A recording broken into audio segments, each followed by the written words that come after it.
Financial educator Martha Adams recently discussed this concept with a Cityline viewer named Crystal. She's a digital marketing manager who wrote in saying that she was feeling financially stuck from moving forward. Let's take a look.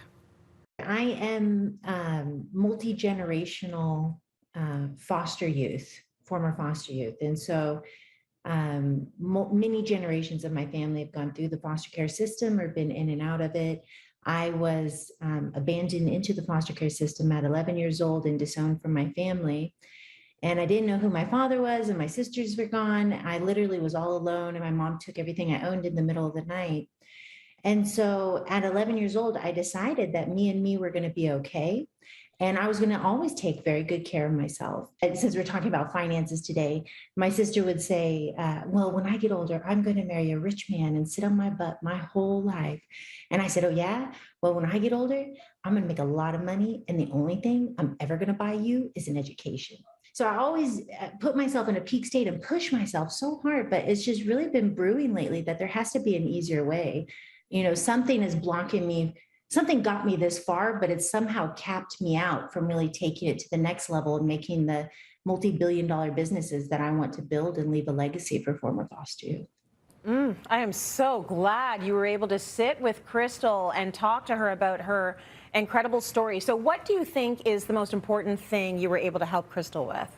So I think the key with Crystal was starting with differentiating between need versus want. Okay. Did Crystal need to start to create space for foster kids, or did she want to? Now, this is something that really applies to all of us.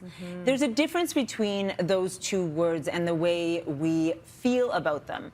Need, in a lot of ways, is a word that we're taught to use when it comes to our finances. Yeah. So we'll hear it in things like, I need to get out of debt. I need to get a hold of my finances. I need to stop spending so much. Right. Right? Sound familiar? Yeah, totally. Right? That's To how me we all. too. That's how we all talk to ourselves about it. Exactly. Yeah. But how do we really feel about ourselves when we're talking to ourselves like that?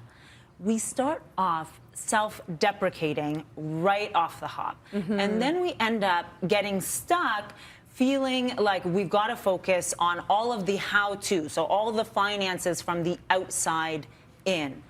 And then we end up losing our voice in the process. Okay. Want, however, is a very different feeling.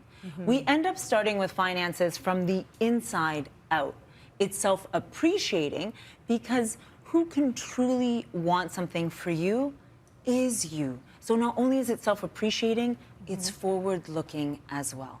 Now, you're seeking financial guidance and amplifying your voice in the process. So it's more empowering if you think about wants versus needs. Exactly. Words do have power, and we Right. see that in need versus want. Interesting. How do we shift then? How do we shift from, what we're used to saying to what we should be saying to ourselves when it comes to money and finances? So we've got to make space for it, because there's a lot of messaging, and we saw it in the last example there of need versus want. There's a lot of messaging that we've internalized that as in taking up space, and that's exactly what I was doing with Crystal. Understanding her relationship with money, where those feelings were formed, embracing them, and working through them to create the space for what she truly wanted. Okay, well, we are going to take a look at what Crystal had to say about all of that. Let's listen to that now. This is how ingrained it is to be homeless. Is I remember just recently looking under an overpass and thinking if I was homeless, that would be a good place for me.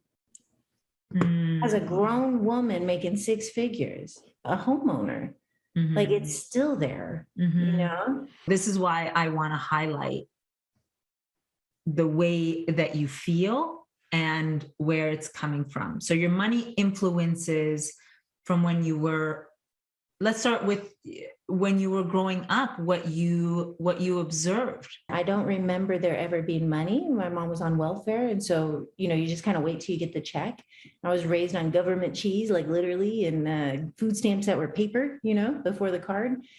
And you count those and you hold on to them, and then you play the money game of like, if I buy something that's 10 cents, they'll give me 90 cents back from this $1, which now I could go to play the little nickel game or whatever, So it was always lack and scarcity, fear, and paralysis.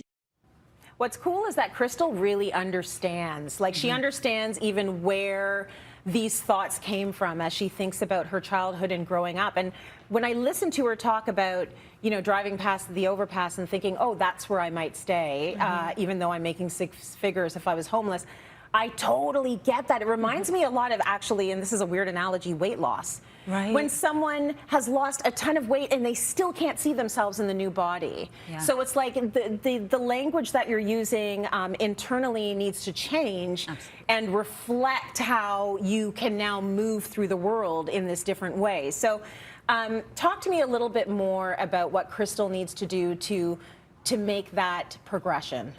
So we were seeing in Crystal feelings of fear. Feelings of fear are things that, you know, so many of us have when it comes to money. Yes, but it's scary. Right? Very much. Yeah. But the thing is, the route that it took was unique to each of us.